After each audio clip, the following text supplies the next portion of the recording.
All right, let's get some reaction then, and we bring in Jakkie Cilliers. He is the Executive Director of the Institute for Security Studies to weigh in on the prevalence of crime and violence in the country. A very good afternoon to you, Mr. Cilliers. Thanks so much for joining us here on SABC News.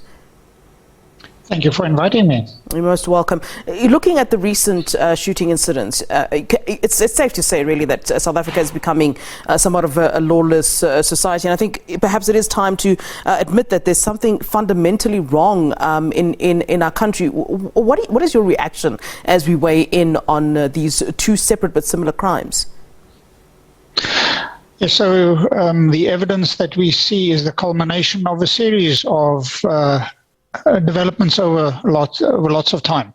So we can speak about the structural conditions, high unemployment, inequality, poverty that have worsened with COVID and everything else.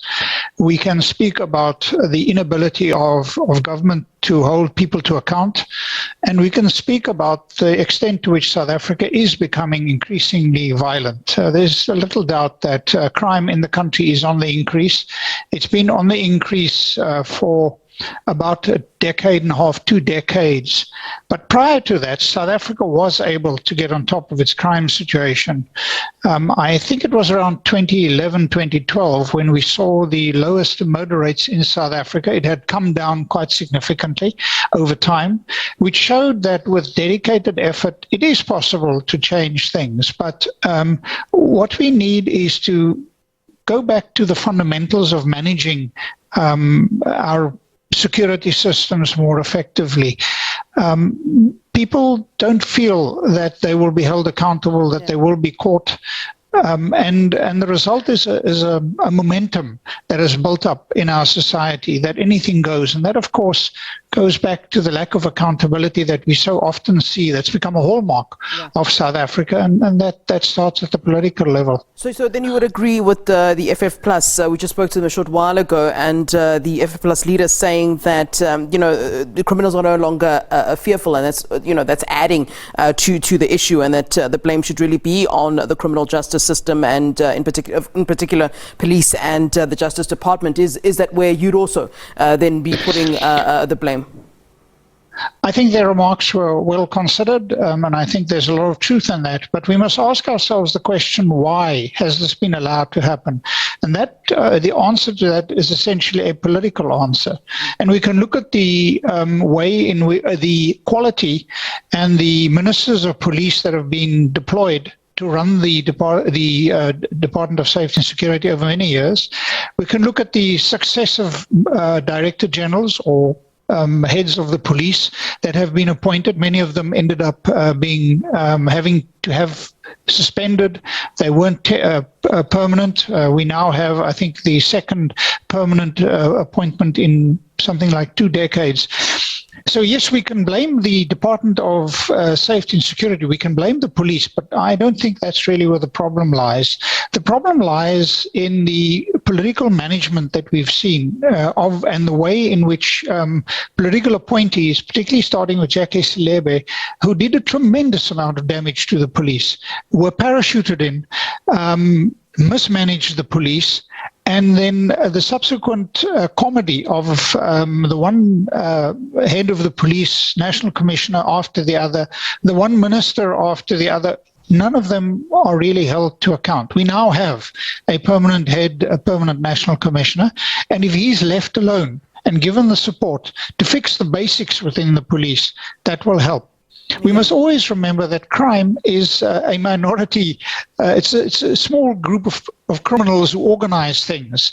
And if we can get to them, we can turn this around. But it requires a dedicated effort. But I think, it seems as though in South Africa that, the criminals are always a step ahead. So whether we're saying, it's a small minority, a small group of people, they are essentially outsmarting us if they can do this. I mean, we're talking about 2 incidents that have happened, and police are still saying they have no clue. They don't know what the motive could be, but surely there should at this point be some sort of an idea of what happened, what's going on, and what could have caused this. And in fact, I would say at this point that we should have ideas as to where these suspects are.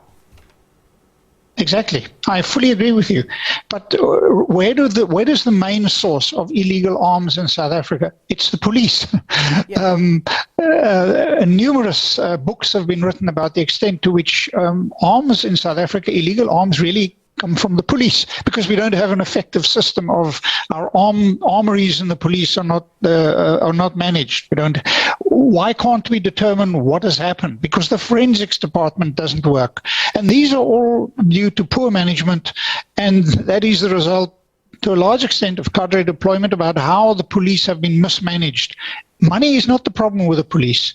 You could just look at what has happened to their budget, what they do with the money. Yeah. That is the problem, and that is required. That is an issue of political oversight.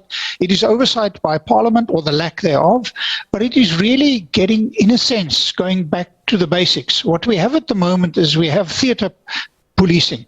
We have the minister and everybody else rushing, making pronouncements and being active on television, and trying to make sure that it seems like that they stay in the media the whole time. Yeah. What we need is basics. We need to fix the basic management of policing, which is not working.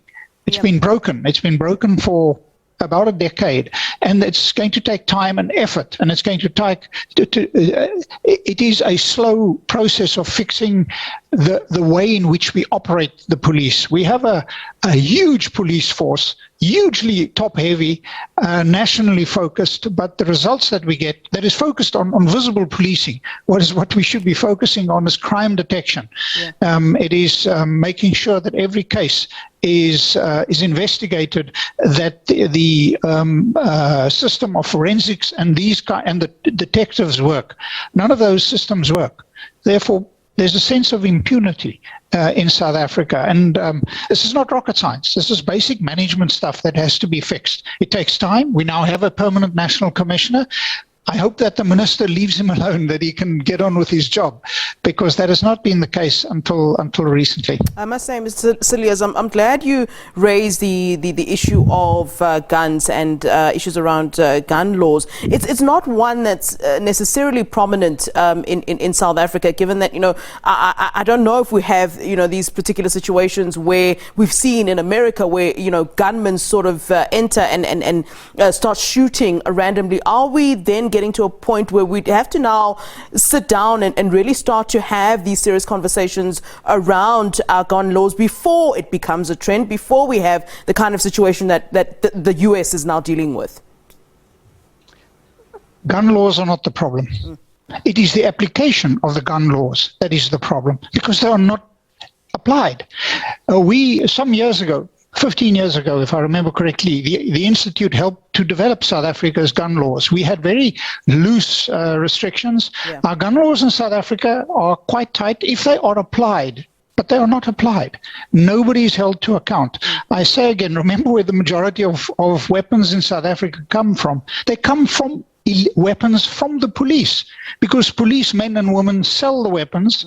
They are collected and they sell them on the black market to criminals. You've got to fix. We first have to fix what we have. We don't need to change the law.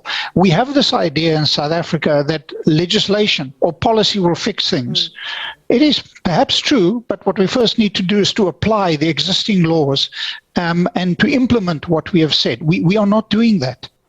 Great points. Thanks very much for weighing in, and certainly we'll continue this conversation with you at some points. Thanks so much, Jakkie Cilliers, the Executive Director of the Institute for Security Studies, weighing in on the prevalence of crime, of course, on the back of these two incidents that have taken place at taverns.